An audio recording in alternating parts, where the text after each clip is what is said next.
Hey there, it's Angela, and I'm so glad you found your way here to architecting. Creative careers can be stressful, and it's hard to be vulnerable, but this is your landing pad for raw honesty. I'll help you get clarity, reconnect with your passion, and have the career of your dreams. If you're ready to make a difference, have an impact, and say bye-bye to burnout, stick with me, and let's get architecting. Hey, bright lights, it's Angela. Welcome back to Architecting. This is your spot for the lowdown on how to resource your career. Every episode, I focus on issues that you might be encountering that are making you feel a little bit stuck. Because if you're part of the architecting community, you really do believe that design makes a difference. And in whatever way you choose to express that, whether it's sustainability or user experience or lean design or whatever that might be, you feel blocked, that you can't really do the things you know would matter. And after a career where I've encountered more than my share of those kinds of roadblocks, whether they come from well-meaning but risk-averse clients, communities that are afraid of change, office politics, or more likely than not, your own confidence in your ability to really shine and do the work you feel called to do. I realize that we can't afford to keep the status quo going in creative careers. We need to really take back our career, let go of the stress, overwhelm, and burnout, and really unlock success on our terms. And every episode will bring you fresh insights around some facet of these topics so that you really have the resources you need to have your career work your way. And today, we are going to talk about the difference between ideas and insights. We live in a time of peak coaching and self-help. So there is no shortage of resources, methods, strategies that are put out there, whether they're books, articles, TEDx talks, whatever. And it can feel really overwhelming because we're busy and we know how to do what we know works to get something that's on our plate done. Maybe we have a little flair, that's our personal way of doing it, but we know what works. And every time we get new information, we have to recalibrate, especially if you are really stressed out. It can be overwhelming to think about making a change or having to put energy and effort into additional resource or vetting something or implementing a new process. But that's exactly what you need to do if you want to stay relevant, if you want to get the opportunities you want to do that really impactful, meaningful kind of work. It isn't enough anymore to let the past speak for your future. What am I talking about? Maybe you have a great project that you did that you're really proud of, but it opened 2 years ago. So even though there's a great story there, it's a living example. If you really want to keep attracting the work you want, the clients you want, you have to think about what have you done lately? How have you evolved from the work you were doing 2 years ago or 10 years ago? Because if you can't show evidence of how you took that, yes, super fabby project, but now are doing work that is next level from that, you aren't really making the case for yourself, whether it's internally with your team or externally in the industry or with clients.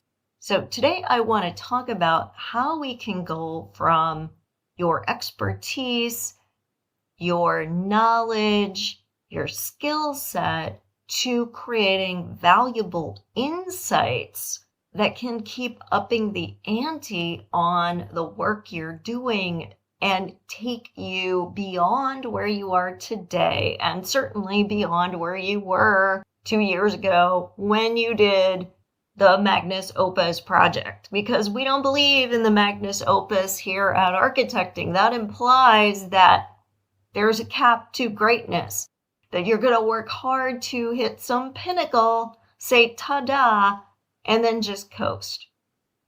And you don't want that. I don't want that for you. So let's think about leveraging our insights. What is an insight? An insight is connecting the dots. It's looking at a situation, but also looking at the adjacent possible things that might seem parallel but unrelated, things that might feel like they're coming out of left field, and connecting those together to look at things in a way that they are not conventionally seen. Maybe they've never been seen that way, and that's all the better. And the sneaky thing about these insights is you probably are having them occur while you are creating, while you are putting a presentation together. But you're keeping them trapped inside the vault of a particular project, inside the context of a single meeting or a single presentation. And you're not pulling out the bigger picture. So you may not even realize how valuable or groundbreaking something you're doing actually is, because you're keeping it in the container of the project. And as you may have heard me say before, there's really 3 different containers in which your career can operate. There is the container of a project, where you certainly are actually creating the real world example that is going to be experienced by people who inhabit the space. But projects have all kinds of limitations on them: scope, scale, budget, what the client is willing to do, what the team's resources were. The list goes on and on and on. So if we only ever operate at the scale of our project, even if we're doing some great work, we're not leveraging that work to advance a career, to advance a firm, to advance the industry. So we want to look at the bigger containers, and those are the container of the workplace. So how could you build a bigger initiative out of this? How could you take it more meta?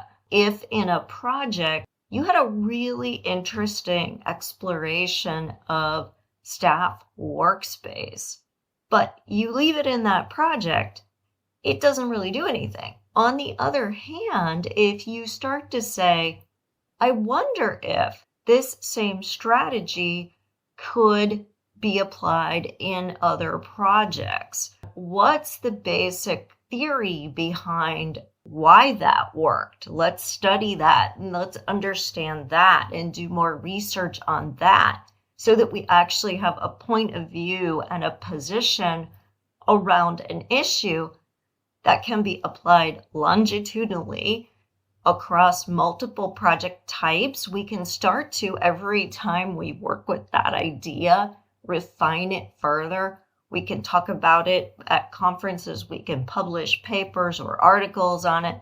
So we can start to go from a design solution to a bigger insight. And as we do that, we're informing the culture of the workplace where we are and our firm's point of view. But we can take that even further to the container of the industry. And we can start to say, are we putting band-aids on bullet holes? Maybe we need to think about why. Maybe we need to start to advocate for bigger issues. bigger causes. And now the work that we've done can start to inform that as well. And we can start to really be the leader of a movement that is going to take our whole industry somewhere different. So that's what I want to challenge you to do today. I want you to think about work that you feel really good about. What projects are you the most proud of?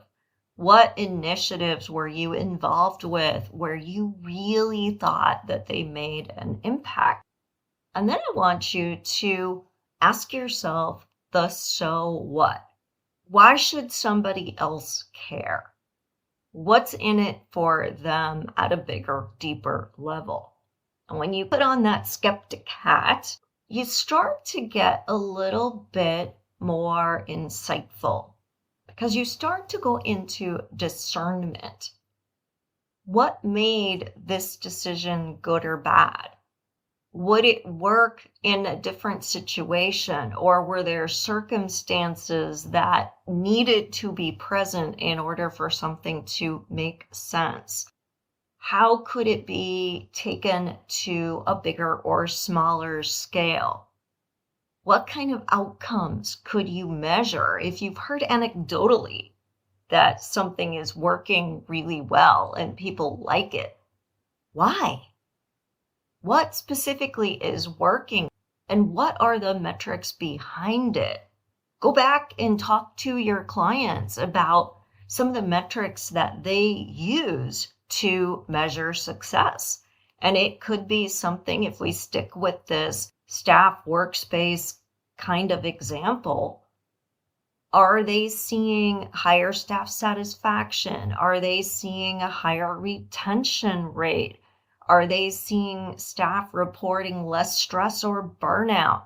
Are they seeing the productivity of staff go up? Are they seeing a reduction in errors and an increase in work quality? Whatever those things are, if you can start to collect that data, you can start to build that insight, that linking of cause and effect, so that it starts to make the argument that it isn't just an operational change that can lead to real results, that real return on investment for a client, or make a real impact in outcomes for a community or a neighborhood or a group of people. There's deliberate design decisions that played a part in that. All of a sudden, you got a different story to tell than, isn't this project so cool? Think about that and the light bulbs start going out. You're starting to see beyond the really granular level of a specific solution for a specific project and starting to see bigger picture, starting to see implications for practice, starting to see things that can have a much bigger impact and offer a new perspective within your firm, within the industry, something you can take to future clients, and even something you could take back to that same client for their next project to make it even better. This isn't just describing what you did and why you did it. It's saying why it matters. It's describing a methodology that could be repeated. It's sharing other research that shows why your findings are credible.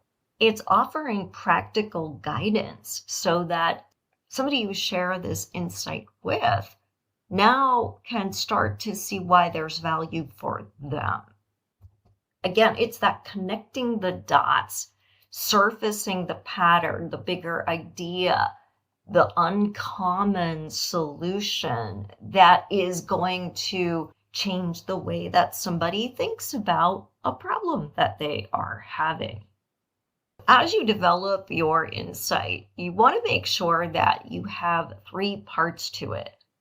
One is defending what you are putting out there as the big idea, the hook that's going to draw somebody in.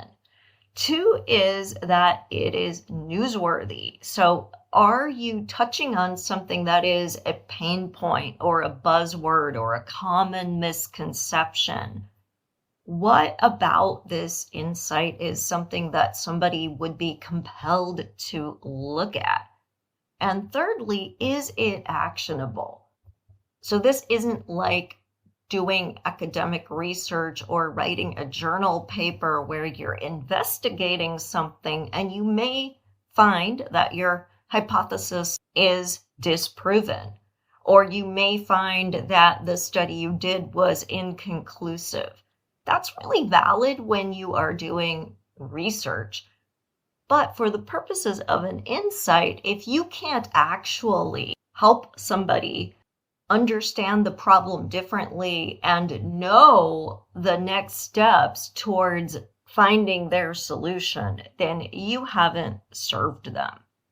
Think about the specific facts that will support the conclusion and the point of view that you want to adopt, whether you can include any citations within what you're producing that will add credibility. Was there a government study? Can you find a peer-reviewed paper in a journal? Were you able to do your own data collection with enough rigor that you can truly analyze that data and defend the conclusions that you are coming to?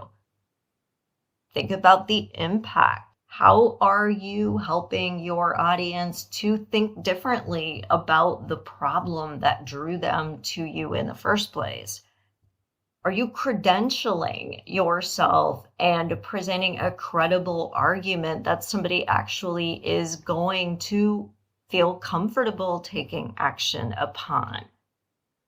And then think about why this information might be fresh. Don't be afraid that if something feels like a topic that is talked about or written about a lot, that you can't address it. Just think about how you are approaching it in a different way than is typical. Common misperceptions around the issue or conventional thinking that you might want to challenge. Think about why what you're sharing is important. Why should whatever people commonly do or commonly understand to be true be challenged? What's going to be different? And finally, make it brief.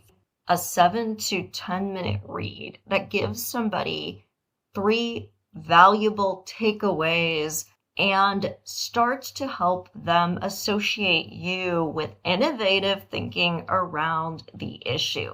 And if it's an issue that you care about, if it's an issue that you have already put your heart and soul into discovering and learning and testing and designing around, put that time to good use by sharing it and provoking the aha for someone else, because that someone else could be a future colleague, future client, or future user who is impacted.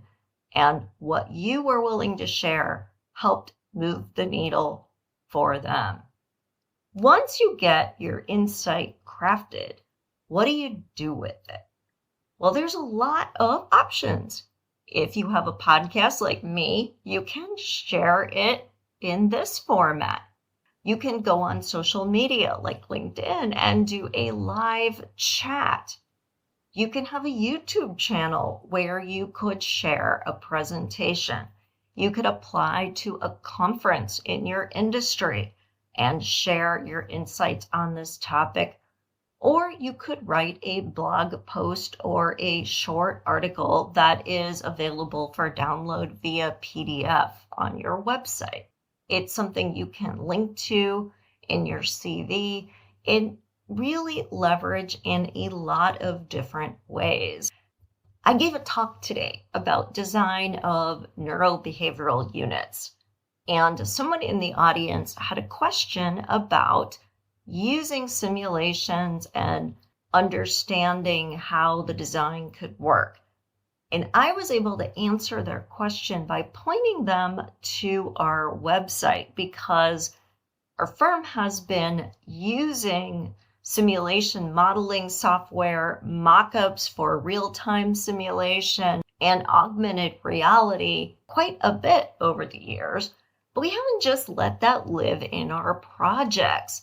We've written insight articles that have been published on our website.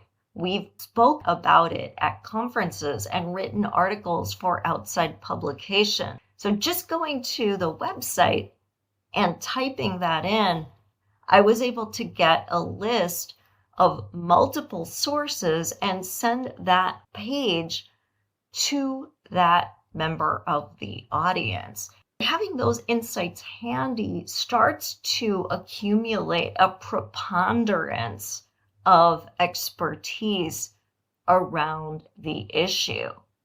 So you don't just stop with one insight one time, you keep developing different fields of inquiry into what you're doing so that you can explore multiple facets of it. And especially when you're trying to keep this short, there's going to be so much you want to say that you can't fit into a 15-minute YouTube live presentation or a 1,000-word article that's on your website. That's your opportunity to do more of it and to keep exploring the issues. As you can see, there's really endless opportunities to mine the work you're already doing, the stuff that you are proudest about, the things you spend the most time studying and that most excite you to work on. Just turn a different eye to it and think about how it's scalable. Think about how it could make a broader difference, how you could think about it more generally. What cause and effects you're noticing that you could actually study more deeply so that you can speak with more authority on those. And then put it out there. Share, share, share. Information is everywhere in our world, and if your information isn't being shared, you are missing a big opportunity to credential yourself as a trusted expert in something you love to do. I can't wait to hear about how you are going to develop insights of your own and what channels you're going to use to share those insights within your firm, to your industry, even broader, and to begin to see how that can have real forward momentum for building the career you want. Make sure you share with me. You can email me at angela@architectingpodcast.com, or you can share your thoughts and tag me on LinkedIn or at Architecting Podcast on Instagram. I always love hearing your feedback. And also don't forget to like, rate, and review this podcast. It's totally free for you, and it really does help more people know about what we're doing here at Architecting so they can start to have a more impactful career too. All right, everyone. Take care, and I will see you next time.